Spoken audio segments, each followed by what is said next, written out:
BJP ने राहुल गांधी के London वाले बयान पर बड़ा हमला बोला है। बीजेपी प्रवक्ता संबित पात्रा ने कहा कि राहुल ने लंदन में जाकर मीर जाफर जैसा षड्यंत्र किया। जो मीर जाफर ने किया वही राहुल गांधी ने किया। उन्होंने कहा कि विदेशी ताकतों को देश में राहुल गांधी ने न्योता दिया है। नवाब बनने के लिए शहजादी की यह साजिश है और राहुल को इसकी माफी मांगनी ही पड़ेगी।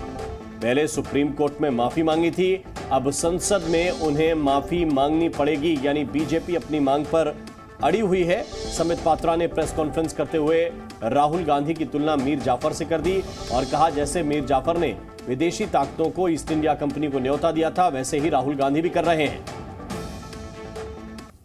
मीर जाफर ने जो किया था नवाब बनने के लिए, आप सबको पता होगा। मीर जाफर नवाब बनना चाहता था और नवाब बनने के लिए उसने ईस्ट इंडिया कंपनी की मदद ली थी। ईस्ट इंडिया कंपनी हिंदुस्तान में प्रवेश करके मीर जाफर के साथ खड़ी हुई और उसके बाद जो हुआ वो और आप और हम सब जानते हैं, अंग्रेजों का शासन। It would not be an aberration to say that Rahul Gandhi is the present day Mir Jafar of Indian polity. जो उन्होंने लंदन में किया है वो ठीक वही किया है। शहजादा नवाब बनना चाहता है और शहजादे ने ईस्ट इंडिया कंपनी की मदद मांगी है नवाब बनने के लिए कि तुम मुझे नवाब बनाओ, मैं तुम्हें 24 परगना भेंट करूंगा, मैं तुम्हें हिंदुस्तान का एक टुकड़ा भेंट करूंगा। मीर जाफर ने बंगाल में 24 परगना उसने भेंट किया था ईस्ट इंडिया कंपनी को और उसी 24 परगना के माध्यम से ईस्ट इंडिया कंपनी और अंग्रेजी हुकूमत हिंदुस्तान में प्रवेश करती है। स्वाभाविक रूप से आपको लगेगा मानो भारतीय जनता पार्टी हर दिन राहुल गांधी को माफी मांगने क्यों बोल रही है। विषय गंभीर है।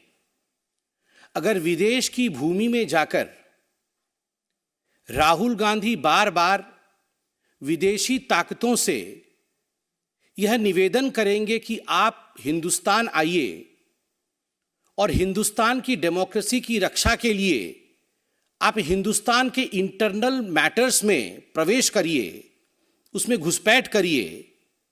अगर यूके से और यूएस से राहुल गांधी लंदन में बैठकर इस प्रकार का डिमांड करेंगे तो स्वाभाविक रूप से देश इसे एक बहुत ही सहज भाव से ग्रहण नहीं करेगा।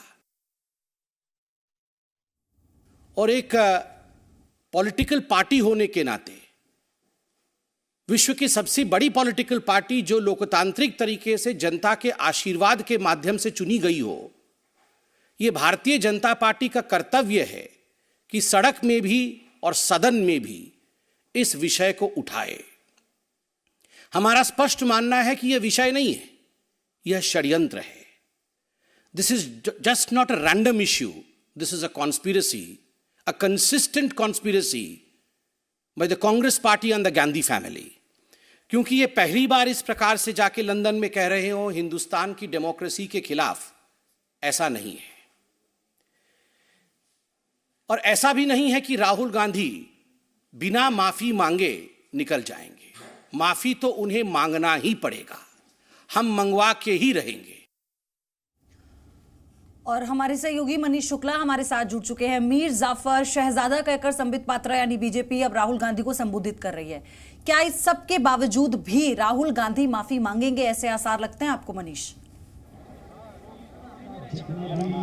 जी हाँ, देखिए पिछले हफ्ते भी हमने देखा कि लगातार पार्लियामेंट के अंदर लोकसभा और राज्यसभा में जो सत्ता पक्ष है उसकी तरफ से राहुल गांधी के विदेश में दिए बयान का मामला उठाया गया और माफ़ी की मांग की गई। लगातार कांग्रेस के ऊपर दबाव बनाया जा रहा है, राहुल गांधी पर दबाव बनाया जा रहा है। लेकिन पिछली बार जब राहुल गांधी पार्लियामेंट में जब हम लोगों से मुलाकात किया था मीडिया से, उन्होंने तो जब हमने सवाल किया था तो उन्होंने कहा था हमें तो पार्लियामेंट में पहले बोलने तो दिया जाए और पहले बोलने दिया जाए तब वो अपना बयान देंगे, इस मामले में अपना रुख साफ करेंगे।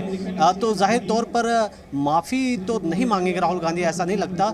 ज़रूर वो इस बात को कहेंगे कि उन्होंने जो बयान दिया था उसमें कोई विदेशी देश के इंटरफेरेंस की बात नहीं की थी, उसको गलत तरीके से पेश किया गया, ये फैक्ट रखा जाएगा जो जानकारी सामने आ रही है। लेकिन अगर आप बीजेपी की बात करेंगे, बीजेपी और मोदी सरकार से जुड़े जो तमाम मंत्री हैं, लगातार पिछले एक हफ्ते से हर मंत्री या हर बड़ा जो बीजेपी का प्रवक्ता है वो प्रेस कॉन्फ्रेंस कर रहा है। चाहे किरण रिजिजू की आप बात कर लें या फिर इस मामले में आप देखें तो संबित पात्रा को देखें, कल भी कई मंत्रियों ने अलग अलग स्मृति ईरानी ने भी प्रेस कॉन्फ्रेंस की थी कुछ दिनों पहले। तो राहुल गांधी पर दबाव बनाया जा रहा है क्योंकि इलेक्शंस हैं और केंद्र सरकार को लग रहा है कि चूंकि राहुल गांधी ने जिस तरीके से बयान दिया था उसको लेकर के वो जनता के बीच में जाएंगे और जिससे कांग्रेस का एक जो परसेप्शन है, राहुल गांधी का परसेप्शन है, जिस तरीके से उनके बयान का मुद्दा है, इससे चुनाव में बीजेपी को फायदा मिल सकता है। वहीं दूसरी तरफ आप देखें तो अडानी मुद्दे को लेकर के केंद्र सरकार पर विपक्ष और कांग्रेस हमलावर है, तो कहीं ना कहीं दोनों पक्ष से लगातार मुद्दे उठाए जा रहे हैं।